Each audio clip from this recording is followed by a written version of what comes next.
জিভের এত তেজ না, কিছু মনে করেন না। হয়তো আপনাদের গোটা কথাকে বলছি, চাচাদিকেও ছেড়ে দেবো না সময় থাকলে। তো তাদের জিভে জং খুব কমই লাগে, এত তেজ।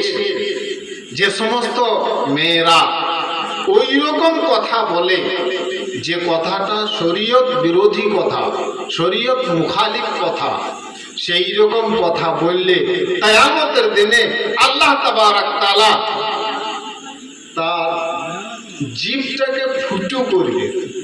ওই শাবলে হোক কিংবা সেই রকম লোহা দেখছে না, লোহা টোহা ফুটে কি করে, কাঠকে কিংবা আপনার একটা জিনিসকে ফুটো করতে হলে আগর, ওই রকম আগর দিয়ে আল্লাহ তাবারক তাআলা জিভটাকে ফুটো করবে।